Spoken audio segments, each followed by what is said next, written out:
Sunita Williams and her crew of astronauts set foot on the moon in 2024, ready to make history with groundbreaking discoveries. But what began as a mission of scientific exploration quickly turned into a nightmare as Marcus Green vanished without a trace, and the crew encountered eerie shadows, cryptic messages, and inexplicable events. What they uncovered on the moon was far more terrifying than anyone could have imagined.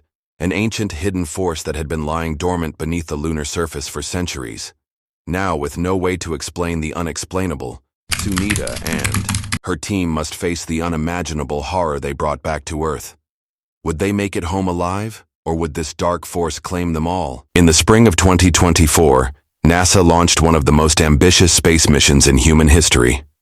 Sunita Williams, a seasoned astronaut with years of experience aboard the International Space Station, was chosen to lead a groundbreaking lunar mission that would push the boundaries of human exploration. The mission, called Lunar 2024, aimed to establish a permanent research base on the moon, where astronauts would live and work for extended periods to study lunar resources and prepare for future human missions to Mars.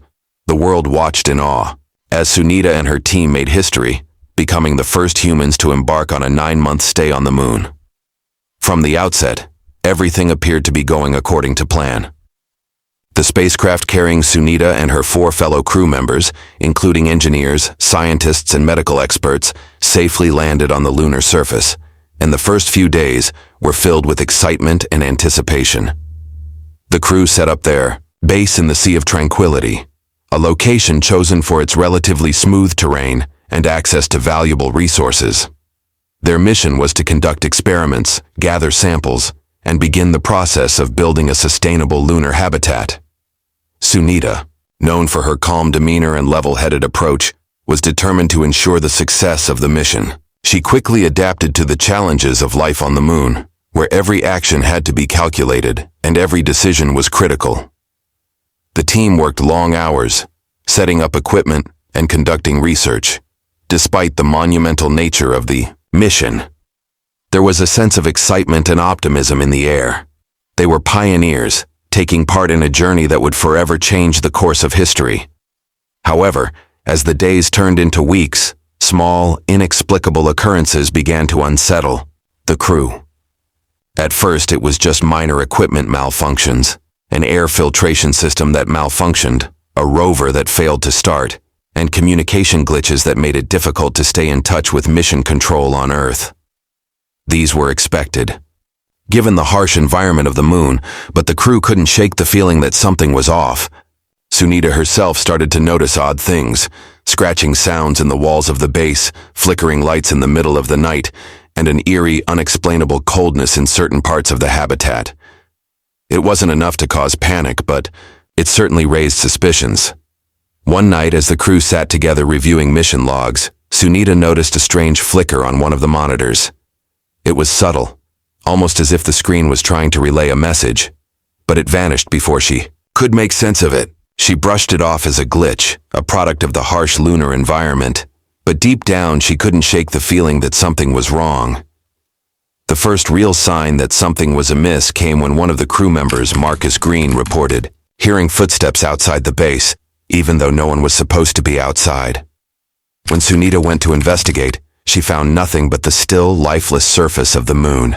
There were no signs of disturbance, no footprints, nothing that could explain what Marcus had heard. The moon, as always, was silent. As the days passed, the unease grew.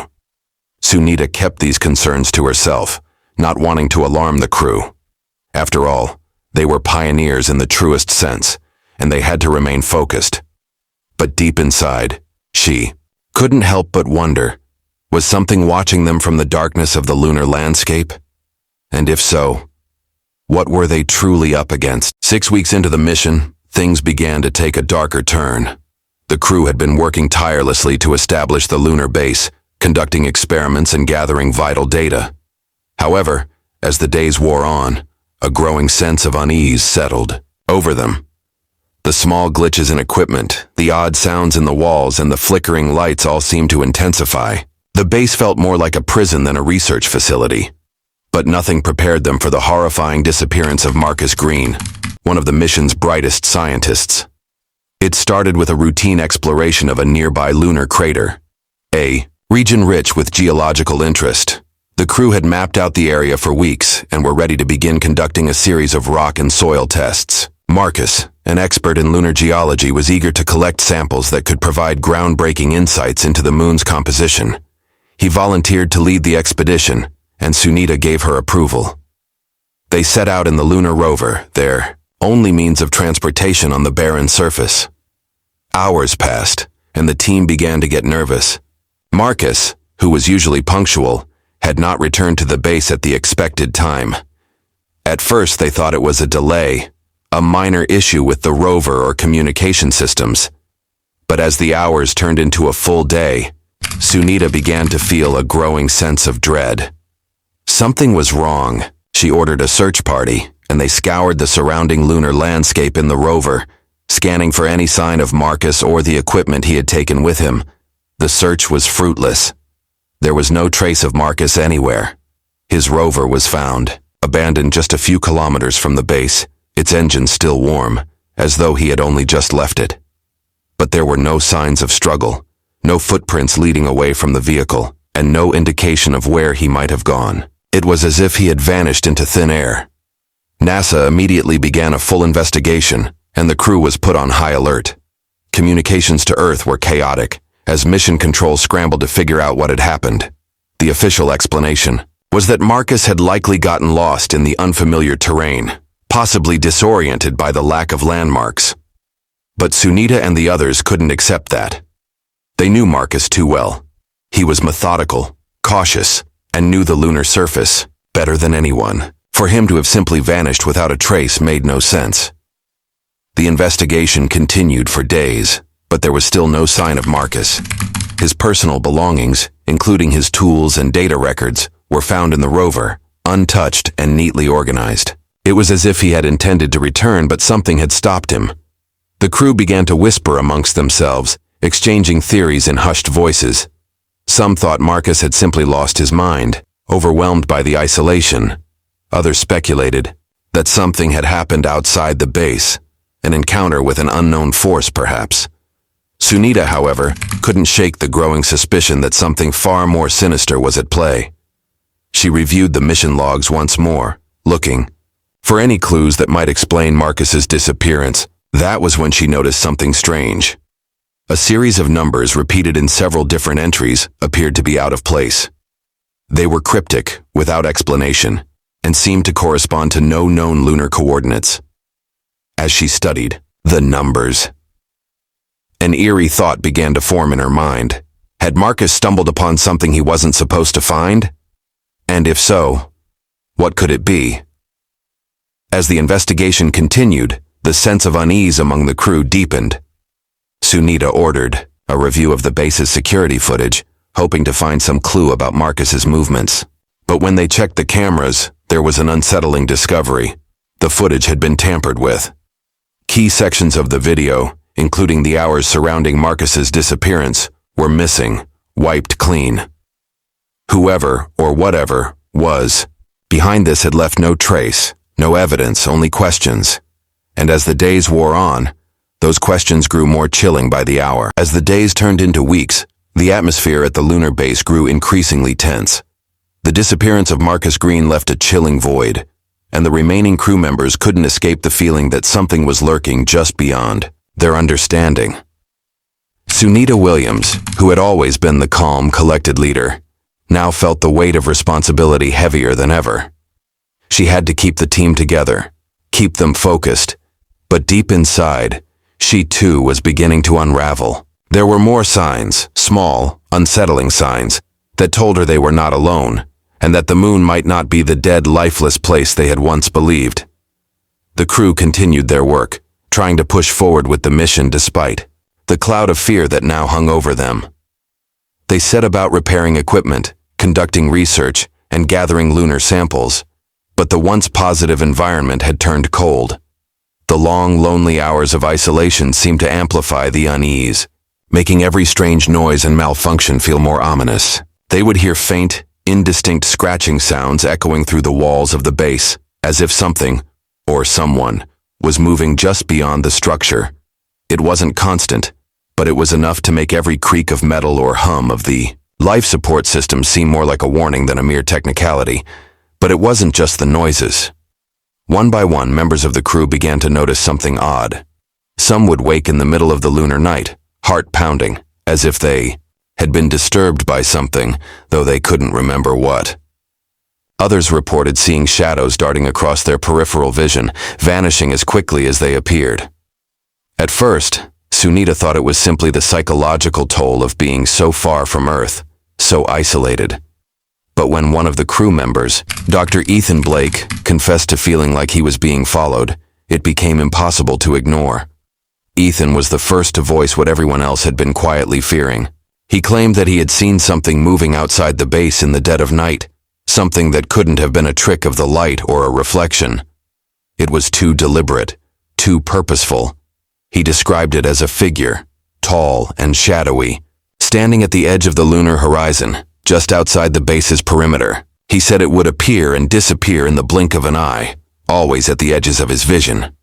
Ethan, normally the most rational member of the team, was visibly shaken when he spoke of it. Sunita knew he wasn't lying, but the question remained.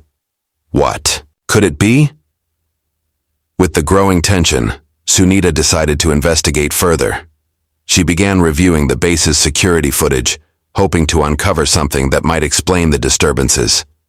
But what she found was more disturbing than anything she could have imagined. The footage from the cameras situated around the perimeter of the base revealed strange, inexplicable glitches.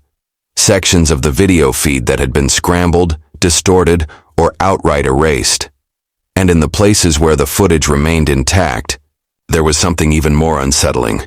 Faint, shadowy figures, barely visible, moving just beyond the range of the camera. The figures appeared to be circling the base, but they were elusive, too quick to capture clearly, always darting away when the cameras tried to focus on them. Sunita's heart raced as she reviewed the footage, her fingers trembling on the controls. She knew something was out there, something that wasn't supposed to be. But what was it? Was it a hallucination? A product of the crew's mounting stress and isolation? Or was there something else? Something far more sinister, lurking just beyond the limits of their knowledge? As the days passed, the situation only grew worse. Ethan, now visibly exhausted and on edge, began to withdraw from the rest of the crew. His behavior became erratic. He claimed that the shadows were getting closer, that they were watching him, following him. At one point, he locked himself in a storage room, refusing to come out, muttering about them and how they were waiting for the right moment. The team was growing desperate. Was it the moon's isolation playing tricks on their minds, or was something far darker at work? That night, as Sunita lay in her bunk, she heard the familiar scratching noises once again, this time louder than before. But when she got up to investigate, she found nothing. There was no sign of any disturbances, no intruders, no threats. The base was silent, as it had always been. But deep down, Sunita knew that something was wrong. She could feel it in the pit of her stomach. Whatever was happening, whatever had taken Marcus, was still there, waiting, watching. And now, it was closing in on them all. As the days wore on, the atmosphere at the lunar base grew increasingly unbearable. Sunita, despite her training and vast experience in space exploration, found herself struggling to maintain her composure. The crew was fracturing, the weight of fear and isolation pulling them apart. It was becoming impossible to ignore the growing sense that something far beyond their understanding was happening on the moon. The shadows that had been reported, the strange glitches in their equipment, and the unexplained disappearances, all of it was mounting into something they could no longer explain away. There were no more rational answers. They were facing something that defied logic and reason. Sunita decided to take matters into her own hands. She knew they needed to get to the bottom of what was going on, not just for the mission's sake, but for their own survival. The crew had become restless and paranoid, and now, with Ethan barely able to function, she felt the pressure of leadership, like never before. Their situation was becoming dire, and they were running out of time. The final straw came when the crew discovered something hidden in the lower levels of the base, a discovery that would forever change their understanding of the mission. It all started when Sunita ordered a routine maintenance check of the lower storage rooms. The base, though advanced, was aging, and she was concerned about structural integrity. As one of the technicians was conducting an inspection of the ventilation system, they discovered an unmarked hatch, something that wasn't on any of their blueprints. It was small, almost hidden behind a wall panel, and had clearly been sealed shut for some time. Intrigued, Sunita ordered the hatch be opened, and what they found inside sent a chill down her spine. The room was unlike any other in the base. It was cold, even for the moon, and there was an odd smell in the air, a metallic tang that couldn't be traced to any known substance. The walls of the room were covered with strange symbols and markings, some of which appeared to be etched directly into the lunar rock. But it wasn't just the room itself that was unsettling, it was what was inside. Piles of documents, hidden away in crates and stashed in corners, filled the small room. These documents weren't part of the official mission logs. They weren't authorized reports or experimental data. They were records of something far darker, something that had been kept hidden from the crew and from the public. Among the papers, Sunita found references to a secret program that predated the Luna 2024 mission. The program, codenamed Project Vault, was a covert operation that involved studying materials beneath the lunar surface, materials that were believed to be of extraterrestrial origin.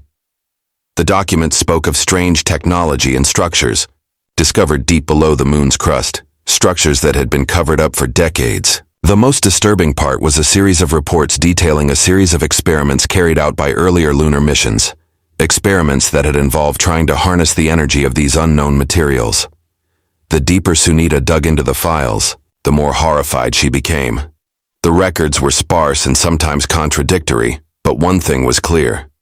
The moon wasn't just a barren rock. There was something far more ancient and terrifying hidden beneath its surface, and whoever, or whatever, was behind these experiments had been operating in complete secrecy. Sunita began to realize that the disappearance of Marcus Green and the strange occurrences at the base weren't random. They were part of something far larger, something much more sinister. Marcus hadn't simply gotten lost. He had stumbled upon something he wasn't meant to find, and now, it seemed that whatever it was coming for them. The base had always been equipped with state-of-the-art technology, designed to detect any abnormalities in the environment, but the equipment was beginning to fail them. The air filtration system was malfunctioning, the communications network with Earth was becoming increasingly erratic, and the lunar rovers were acting up as well. What was even more alarming was that Sunita found a hidden transmission within the data logs, distorted and filled with static but still a message. It was coming from one of the satellites monitoring the moon, and it was unmistakable. It's not the moon that's the problem, it's what's below it. The words echoed in Sunita's mind as she sat in the dimly lit control room, the weight of the discovery sinking in. Whatever was buried beneath the lunar surface was more than just an anomaly, it was a threat. The mission had unknowingly set up camp above something that had been waiting for them. The files, the experiments, and the bizarre occurrences, it all pointed to one horrifying conclusion. They weren't alone, and whatever was down there had no intention of staying buried. The discovery was a turning point for Sunita. The weeks that followed the discovery of the hidden room were filled with a sense of dread that no one on the lunar base could shake. Sunita felt an oppressive weight on her chest as she tried to piece together the fragments of information they had uncovered. The more she delved into the mysterious files about Project Vault and the strange structures beneath the surface of the moon, the more she realized the situation was far worse than she had ever imagined. What they had stumbled upon was not just a series of experiments or a technological anomaly. It was a dangerous secret that had been buried for a reason. Despite the growing tension, Sunita had to keep the team focused. The mission was still underway, and they had to continue gathering data and preparing the base for long-term habitation. But each day felt like an unending struggle, with an invisible force pressing down on them. The crew was beginning to unravel. Dr. Ethan Blake, once the calmest of the group, was becoming increasingly agitated. His eyes were hollow, his movements erratic. He claimed to hear whispers in the walls, and described seeing shadows moving outside the base when no one else did. Sunita couldn't help but wonder if the isolation was finally taking its toll on him, but a part of her feared that something darker was at play. As the paranoia spread, Sunita realized she could no longer trust the base's systems. They had been malfunctioning far too often, and it seemed like nothing was ever working the way it should. The equipment that was supposed to be reliable was suddenly unpredictable. Communications with Earth became increasingly distorted, and the life support systems would glitch at random times, causing the temperature inside the habitat to spike or plummet. The crew had begun to isolate themselves, with each person retreating into their own fear. It was no longer just the moon that was against them.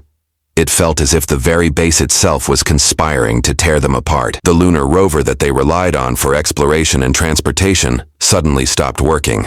At first, they assumed it was just another mechanical failure, but when they tried to fix it, they found that the damage was deliberate. Wires had been cut, and the fuel lines had been tampered with. Someone, or something, was trying to keep them stranded on the moon. The realization hit Sunita like a cold wave. There was no longer any doubt in her mind. The crew wasn't just being haunted by their own fears. Someone was actively working against them. But who? Could one of her own team members have snapped under the pressure of isolation?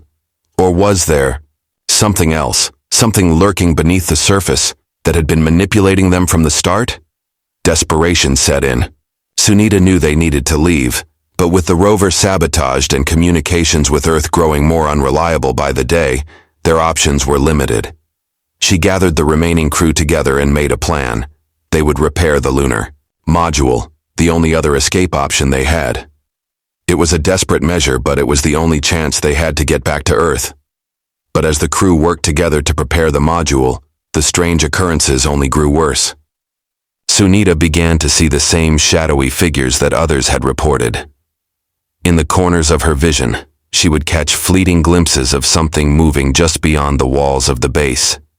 It was as if the very moon was alive, watching them, waiting for the right moment to strike. The final straw came when Ethan disappeared. One moment, he was there, assisting with the repairs, and the next, he was gone. His belongings were left behind, his tools scattered on the floor, but there was no sign of struggle. The base's security footage was once again mysteriously corrupted, leaving no trace of where he had gone. It was as though he had simply vanished into thin air. The remaining crew members were now on the verge of complete breakdown. Fear and paranoia consumed them as they realized they were no longer just fighting for survival. They were fighting against something they couldn't see, something they couldn't understand. Whatever had taken Marcus, whatever had caused Ethan's disappearance, was now coming for them all. With the lunar module almost ready for launch, Sunita made the decision to leave immediately. They had no time to waste, but even as she prepared to evacuate, a sense of foreboding gripped her. She knew that whatever had been unleashed on the moon was far from over. They might escape the lunar surface, but the horrors they had encountered there would follow them back to Earth.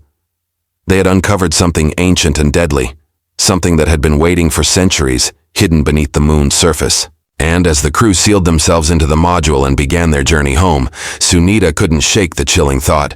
The worst was yet to come. The journey back to Earth should have been a moment of relief, but it felt more like a descent into an even darker unknown.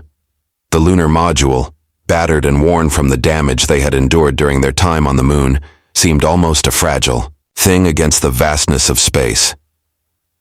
Sunita sat in the command seat, her mind racing with a million thoughts, but most of them centered on one terrifying realization. The nightmare wasn't over. They had barely escaped the grip of something on the moon, something that had been hidden away for millennia. And as they hurtled through the void back toward Earth, she couldn't shake the feeling that whatever they had uncovered wasn't finished with them yet. The crew, what was left of it, was silent. The loss of Marcus, Ethan, and the others hung over them like a heavy fog. Each of them, despite their exhaustion, was alert. Too alert, as if their bodies were trained to listen for something just beyond the silence of space. They kept their eyes on the monitors, performing the necessary tasks to keep the module in working order, but their minds were elsewhere. Sunita could see it in their faces. Fear had become a constant companion, one they could no longer shake. Off. Even the calm, calculated engineers who had once been the backbone of the mission were now visibly shaken, looking over their shoulders as if expecting something to manifest at any moment.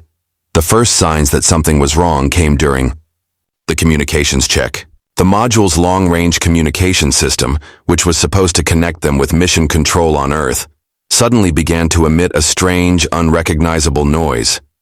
At first, Sunita thought it was just interference from the deep space environment, but then it became clear. It wasn't static. It was a voice, faint and distorted but unmistakably human. The crew rushed to the communication panel, trying to isolate the signal, but no matter what they did, it kept coming back. Always that same garbled, unsettling message. It's still here. It's coming. It's always been here. Sunita's heart stopped. She immediately tried to contact Earth, but the transmission lines were dead, the connection severed. The crew's anxiety reached a fever pitch. The module's systems began to malfunction. The lights flickered erratically, the temperature fluctuated wildly, and the life support systems began to sputter. It was as though the very technology they had relied on was rebelling against them, or worse, being manipulated by some unseen force. As Sunita struggled to keep the module on course, a new, terrifying thought emerged. The moon wasn't just a site of scientific interest. It was a prison, and they had been foolish to think they could simply leave. The strange markings, the shadowy figures, the whispers in the walls. These were not mere hallucinations born of isolation. They were warnings. Whatever had been waiting beneath the moon's surface had followed them back. It wasn't long before the crew realized they weren't alone in the module. The first to go missing was Dr. Sophia Harris, a biologist who had been part of the initial team to set foot on the moon. One minute she was sitting at her station, eyes glued to her monitor, and the next she was gone. There were no signs of a struggle, no footprints, no trace of her whatsoever. The crew frantically searched the module, but it was as if she had simply vanished into thin air, leaving only the eerie, oppressive silence behind her. Sunita's grip on reality began to slip as the inexplicable events mounted. The shadows she had seen on the moon, the flickers of movement, the sense that something was just beyond her vision. They were all here too. In the dark corners of the module, she swore she saw shapes shifting, figures moving in and out of her sight. They were closer now, as if the entity that had followed them to Earth was testing the limits of its new domain. She could feel its presence, feel the weight of its gaze on her at every turn. It wasn't just haunting them. It was toying with them, watching as they slowly unraveled. With the loss of Sophia, Sunita knew they were running out of time. The remaining crew members were starting to break down under the pressure, the psychological toll of what they had experienced on the moon finally catching up to them. They had to make it to Earth. They had to escape whatever was stalking them. But as the module neared the Earth's atmosphere, Sunita realized that even if they survived re-entry, even if they made it back to the safety of Earth's surface, they might never be free. The final blow came just before they entered Earth's orbit. A loud, violent tremor shook the module. The emergency alarm screamed as the temperature soared, the systems began to short-circuit, and the hull groaned under the pressure. The entity, whatever it was, had finally found a way to breach the module's defenses. The crew fought desperately to keep control, but it was clear. They had lost.